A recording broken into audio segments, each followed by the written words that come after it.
How did Japan halt an entire missionary movement?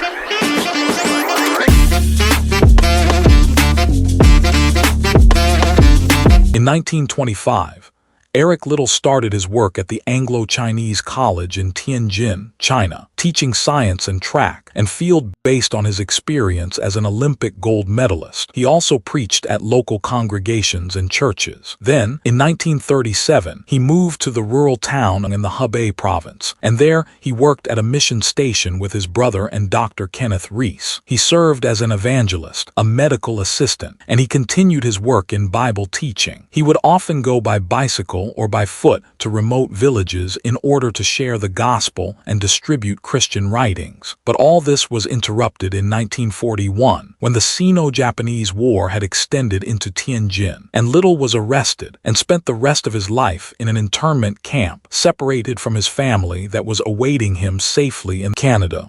The cousin of Margaret J. had returned to the home country on furlough, and according to the book China Call, Miracles Among the Lisu, it says, after crossing the English Channel, we were finally reunited with our family. One of my cousins, Margaret J., a school teacher, fell in love with our children. One day she said to me, "Leonard, it's all very well for you to go back to China, but these children, why don't you leave them here with us in England so they can go to school?" And Leonard then joked, "Why don't you come with us and have school for them in China?" And she didn't reply.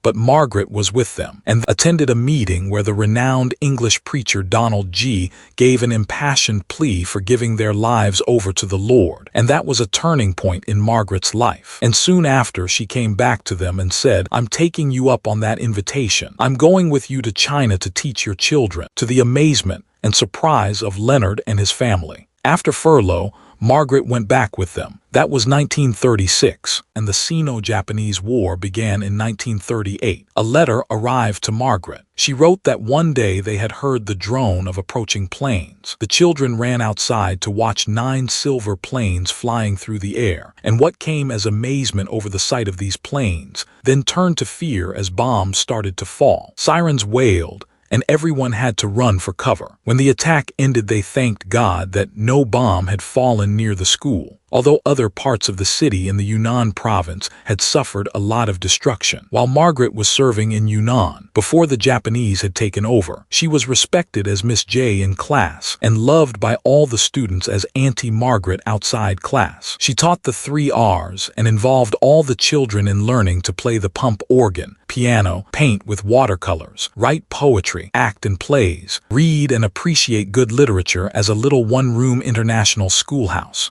November 1941, they encouraged Margaret to take a vacation where she went to Hong Kong. And as she was in Hong Kong, that's when the Japanese invaded and took the island over, where she then redirected her course to Kowloon Hospital there, caring for patients and the people. Her whole missionary effort of teaching at the international school was changed.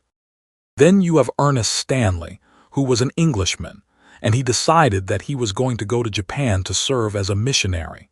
He went in 1924, and he continued to study the language and to teach in the area. And then when rumors of war had started, in June 1941, Stanley and several fellow missionaries left Japan and went to the Philippines. When Japan invaded the Philippines, Stanley was then put into an internment camp. But thanks to his language skills, he was able to serve as a translator between the people in the camp and the Japanese officials, and he's well known for his help in releasing the 200 civilian hostages in exchange for the Japanese soldiers in 1945.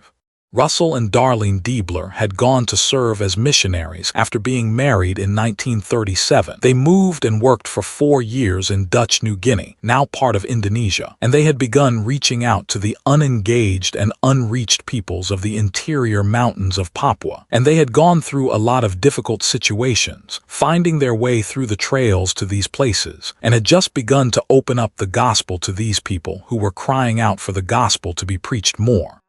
And the old chieftain said, "You know, I feel it here, but I really don't understand yet." He said, "Tell me just once more." And then someone else would tell him. And he said, "Look at this. This is mine." He said, "I will build you a house." And he said, "My women will dig the gardens for you. We'll raise the sweet potatoes for you. We'll go get your firewood for you. He said, we'll do anything if you'll just stay now and tell us more. And I said, Imopai, as soon as I can, I will come home again. Never realizing that would be 9 years. And it was then that Holland fell during the war. Then the Japanese came into the Dutch East Indies in 1942 and arrested and separated Russell and Darling. Russell was later killed.